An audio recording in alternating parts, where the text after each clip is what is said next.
Have you ever wondered why some couples, even well into their golden years, still share moments of deep intimacy and affection? What keeps the spark alive when the wrinkles set in, the pace slows down, and life becomes quieter? Today we're diving into something many people shy away from discussing but quietly crave: emotional and physical intimacy in the later chapters of life. You see, love doesn't retire, passion doesn't have an expiration date, and connection, that can deepen with time if we let it. In this episode, we'll explore powerful, heartfelt wisdom passed down by a 92-year-old woman who spent a lifetime learning what it really means to love, to be close, and to give yourself fully to someone, not just in youth, but in every season of life. Her words are more than just advice. They're a reminder that intimacy, when nurtured with care and intention, can become even more meaningful with age. Stick with me, because by the end of this video, you may find yourself rethinking what true connection looks like, not just in the bedroom, but in the quiet everyday moments that matter most. Let's begin. 1. Intimacy is more than just physical touch. The kind of connection that keeps love alive, even after decades. What if I told you that the deepest form of intimacy has nothing to do with what happens in the bedroom? That real closeness, the kind that lasts through gray hair, quiet dinners, and sleepless nights, isn't built on physical passion alone, but on something far more powerful? You see, the couples who stay connected through the decades, who still reach for each other's hands in their 70s, 80s, even 90s, they've discovered a truth that many of us miss. Intimacy is not just about desire. It's about being deeply known and still deeply loved. There's something quietly extraordinary about a partner who understands you without words, someone who knows the difference between your tired silence and your worried silence, someone who sees the version of you that the world no longer notices and still smiles at it every day. One 92-year-old woman said it best: "The real kind of closeness, it's when he brings me tea in the morning without asking. It's when he notices the sound of my breathing at night and checks to see if I'm okay. That's when I know I'm still loved." That is intimacy. Not grand gestures, not perfection, but presence, patience, the kind of love that shows up quietly every single day. And here's the beautiful part: it's never too late to build that kind of connection. No matter how many years you've been together or how many walls have grown between you, intimacy is something you can always come back to, if you're willing to listen, to soften, and to care deeply, even in the smallest ways. So today, let's talk about that kind of closeness. Not the one in the movies, the one that's real, the one that lasts. 2. The emotional side of intimacy we often overlook. Why being truly close has nothing to do with age, and everything to do with attention. There's a part of intimacy that doesn't get talked about enough: the quiet part. The part that doesn't involve fireworks or grand gestures or even physical touch. It's the part built on soft glances, unspoken understanding, and the comfort of simply being known. As we grow older, this emotional side of intimacy becomes more important than ever, and yet it's the part we're most likely to ignore. We're taught to think that closeness has to look a certain way: passionate, exciting, physical. And when that energy starts to fade with age, many people begin to believe that their ability to connect deeply has faded with it. But that couldn't be further from the truth. In fact, emotional intimacy, the kind that makes you feel safe, respected, and truly loved, can grow stronger with time, if we let it. The catch? It requires something we're not always good at giving: attention. A 92-year-old woman once said something that stuck with me. She said, "When I was younger, I wanted to be touched. Now I want to be noticed." That line says everything. Emotional intimacy is about being noticed, really noticed, in your most ordinary moments. It's when your partner remembers the little details you didn't even realize you said out loud. It's when they sense that something's off, even when you say you're fine. It's when they bring you a cup of tea before you ask, or sit in silence with you when words feel too heavy. It's not flashy, it's not loud, but it's real, and it matters more than most of us realize. The problem is, we often overlook these moments. We get busy, we get tired. We assume that just because we've been with someone for years, we know them. But time together doesn't always equal connection, and slowly, without even meaning to, we drift. That's when resentment starts to grow. That's when people say, I feel alone, even when I'm not. And the saddest part? Most of the time, it's not because the love is gone. It's because we stopped paying attention. So how do we come back from that? How do we reignite emotional intimacy when the fire feels like it's gone out? It starts with presence, real, intentional presence. Put down the phone when they speak, ask questions, not just, how was your day? But, how are you really feeling lately? Notice their expressions, their tone, the pauses between their words. Sit with them, even when there's nothing to say. That silence? It can be sacred if it's shared, and don't underestimate the power of a gentle word. Tell them what you still admire about them. Remind them that they're still beautiful to you, not because of how they look, but because of how they make you feel. That kind of affirmation, especially in the later years, is like water in a dry season. It brings life back to the relationship. Emotional intimacy isn't something we outgrow. It's something we grow into, if we choose to. And here's the best part. It doesn't require youth or energy or perfect timing. It only requires that we show up, fully and with love. Because at the end of the day, everyone, no matter their age, wants to feel cherished, wants to feel seen, wants to know they still matter to the one person who's been there through it all. And maybe that's the deepest intimacy of all. 3. The silent barriers to intimacy in later life. And the quiet misunderstandings that keep us from reconnecting. Nobody tells you this, but sometimes the most difficult part of a long-term relationship is staying close. Not physically close. That's easy. You sleep in the same bed, eat at the same table, maybe even watch the same shows every evening. But emotionally, that's where the real distance often begins. The truth is, as we get older, intimacy doesn't disappear. It just changes shape. It becomes quieter, more subtle, but no less needed. And yet many couples begin to feel like strangers under the same roof. Why? Because of the silent barriers, the ones no one talks about. Barrier number 1, we're too old for that. This belief shows up in small ways. A shrug when your partner tries to hold your hand, a quiet withdrawal from affectionate touch, or just the assumption that physical closeness no longer matters at this stage of life. But here's the truth. No one is ever too old to feel wanted.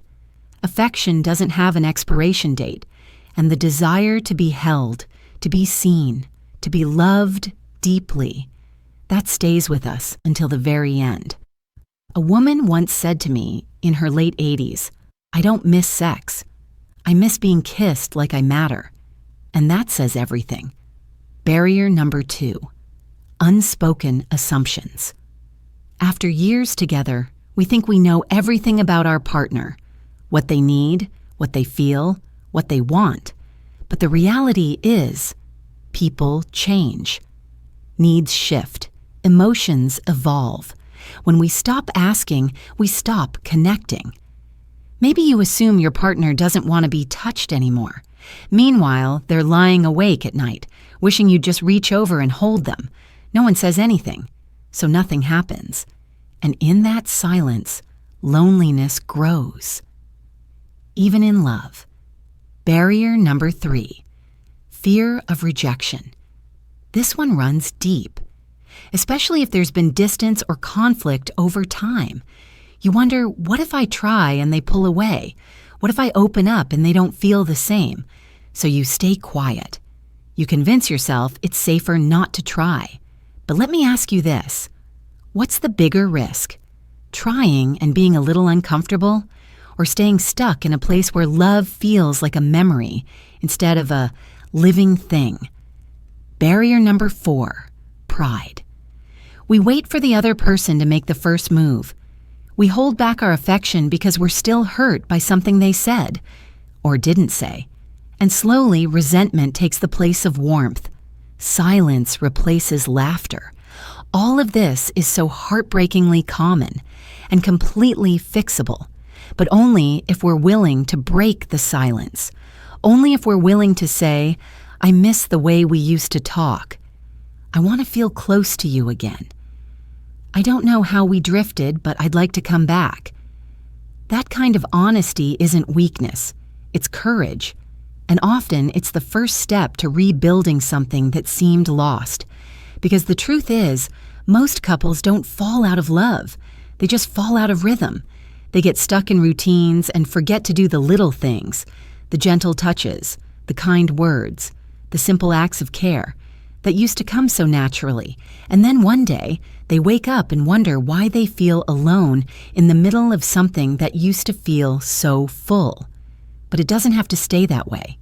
You can always return to each other, even after all these years, even if things feel distant right now, even if you don't quite know where to start.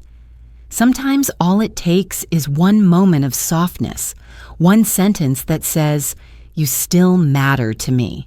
One hand reaching out just to say, "I'm still here."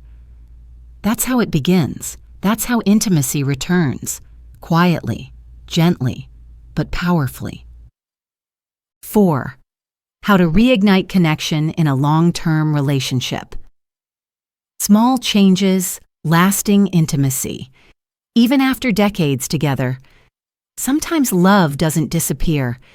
It just gets buried under years of habits, distractions, and unspoken feelings. Maybe you felt it too. You wake up next to someone who shared your life for decades, but something feels missing. The spark, the warmth, the effortless closeness you once had, not gone, just quiet. And here's the good news.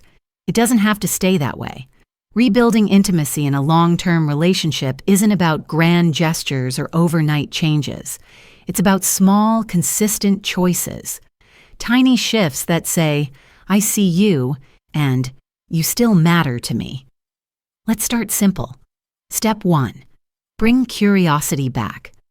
We assume we know everything about our partner after so many years. But do we? When was the last time you asked them something new? Like what they've been thinking about lately? What they've been missing? What they wish the two of you still did? Even a simple question like, "What's something that makes you feel loved right now?" can open a door you didn't even realize had closed. Step 2. Relearn how to listen. Not the kind of listening where you're waiting to respond. The kind where you lean in, really absorb their words, and let them finish without rushing to fix anything. Sometimes, the most intimate thing you can offer your partner isn't advice, it's your full attention. Step 3. Reintroduce physical touch. Gently. Not with pressure, not with expectation, just with presence. A hand on the shoulder, a kiss on the forehead, a few extra seconds in a hug. These moments say, "I'm still here, I still care, I still choose you." And don't underestimate the power of casual touch. Sitting close on the couch, holding hands during a walk, brushing a crumb from their cheek. These little gestures are love in motion, and they build trust without saying a word. Step 4.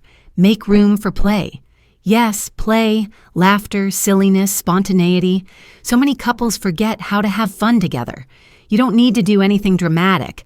Maybe it's dancing in the kitchen again, sharing old stories, or even just watching a show and joking around like you used to. Because playfulness reminds us that love isn't just about surviving life together. It's about enjoying it too. Step 5. Start a new tradition, no matter how small. Maybe it's coffee together every morning, or a walk after dinner, or a few minutes before bed to check in. Not about bills or errands, but about feelings, dreams, or just being present. Consistency builds connection, and the more you make space for each other, the easier it becomes to feel like partners again, not just roommates. Now here's the most important part: be patient. If there's been distance, healing takes time. Rebuilding trust takes time. But every effort you make, no matter how small, is a message your partner hears. I still want this. I still want us. And even if they don't show it right away, they hear you. They feel it. And slowly, day by day, closeness begins to return. Because the foundation is still there. You've built a life together. You've weathered storms. You've shared tears, laughter, quiet mornings, and long nights. That love, it's not gone. It's waiting, under the noise of daily life, to be noticed again. And the moment you choose to turn toward each other instead of away is the moment everything begins to change. 6. The journey of caring for each other. How the smallest acts can become the deepest expressions of love. There comes a point in every long-term relationship when the grand moments fade into the background, and what's left are the quiet routines, the ordinary days, the small gestures that most people would overlook. But it's in these moments that real intimacy lives. It's not the anniversary trips or candlelit dinners that keep love alive. It's how you hand your partner their reading glasses without them asking. It's how you remember which knee hurts on cold mornings. It's the way you pour their coffee just the way they like it, even when they forgot to say thank you. These things may not look romantic, but they are the most intimate things of all. A 92-year-old woman once said, "He doesn't tell me he loves me every day, but he makes my tea before I wake up, folds my blanket when I nap, and still checks if I lock the door before bed. That's more than enough." That's the kind of love that doesn't ask to be noticed. It just shows up, again and again. And if you've been with someone for years, you probably know this kind of care well. You've taken them to doctor's appointments, sat beside them through hard nights, laughed through small joys, and held your breath through health scares. That, right there, is intimacy in its purest form. But here's the thing. We often do all these things and still feel disconnected. Why? Because even the most loving actions can become invisible when we forget to name them. When we stop saying, "I see you," when we forget to say, "Thank you for still showing up." So here's the invitation. Bring intention back into the way you care. Don't just do, notice. Don't just give, acknowledge. And most importantly, receive. Let your partner care for you too. Let them help you with the little things. Let them feel useful, appreciated, needed, not out of weakness, but because shared care is what keeps connection alive. There's tenderness in letting someone zip up your coat. There's trust in asking for help with something small. There's devotion in simply sitting together, each holding the quiet knowledge that you are not alone.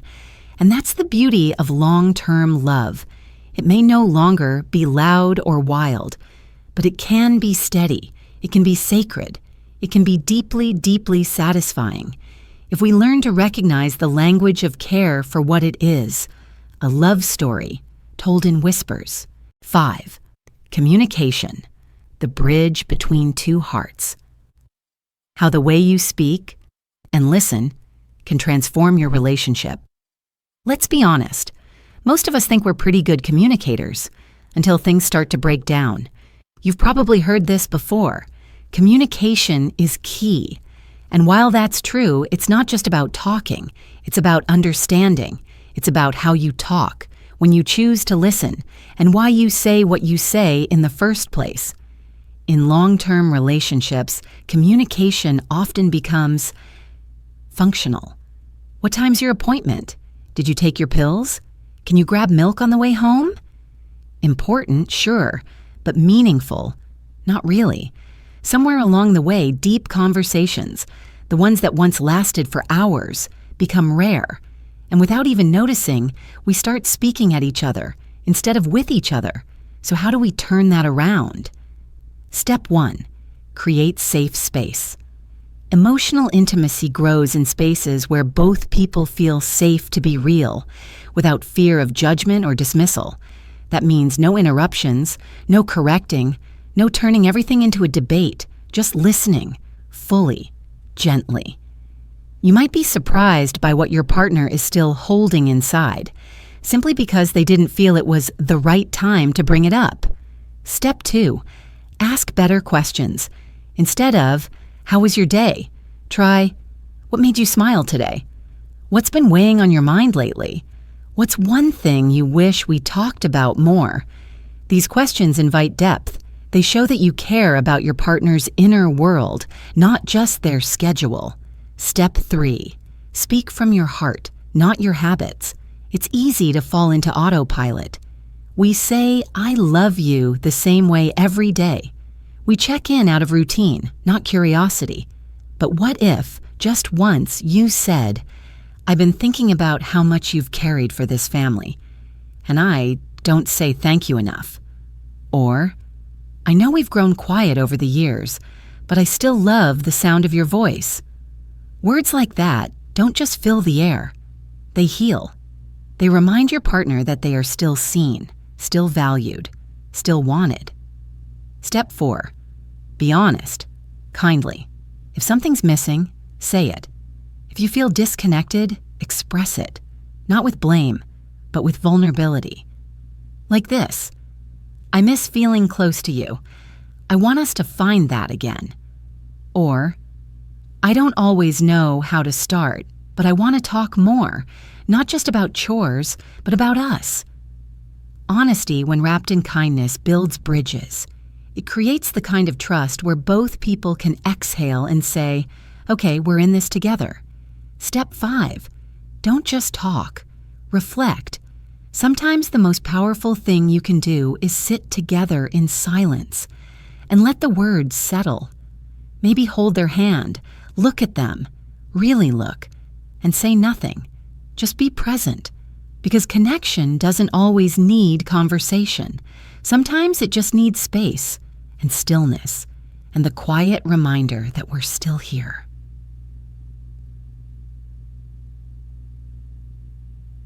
If you've been feeling distant from your partner, this is where healing begins. Not in fixing everything overnight, but in choosing every day to be open, to be present, to reach across the invisible gap and say, "I still care. I still want this. Let's talk, not just about what's wrong, but about what could be right." Again. Because communication isn't just a tool, it's a doorway. And the more you open it, the closer your hearts can become. One quiet question that could change everything. As we reach the end of this journey, I want to ask you something, not as a presenter, but as someone who, just like you, is trying to understand what it means to love deeply and to love well for a lifetime. When was the last time you made your partner feel truly seen? Not just loved, not just supported, but seen in the quiet corners of who they are, in their fears, their joys, their needs that no longer shout, but whisper. Because here's the truth. Intimacy isn't lost with age. It's lost in the silence. It's lost when we stop asking, when we stop noticing, when we forget to say, "You still matter to me, even after all these years." But here's the beauty of it. You can begin again, today. You don't need the perfect words. You don't need to rewind time. You just need a moment of honesty, a spark of intention, a hand reaching across the table saying, "Let's find our way back." If this video resonated with you, if it stirred something in your heart or made you think of someone you miss, even if they're right beside you, don't let that feeling fade. Take it as a sign, a gentle nudge, to say the thing, to start the conversation, to bring your love into the light, no matter how long it's been sitting in the quiet. And if you're watching this and thinking, "It's too late," please hear this from me. It is not. As long as there's breath, there's room to heal, to rebuild, to love again, and love better. If this message spoke to you, let me know in the comments by writing one thing you'll do today to bring more closeness back into your relationship. Just one thing. And if you're still here, still listening, that already tells me something powerful. You still care. And that is where everything starts. Thank you for being here. Thank you for opening your heart. If you found this video meaningful, please like, share it with someone you care about, and subscribe so we can keep having conversations that truly matter. Until next time, take care of each other. And don't forget, the smallest moments are often the ones that mean the most.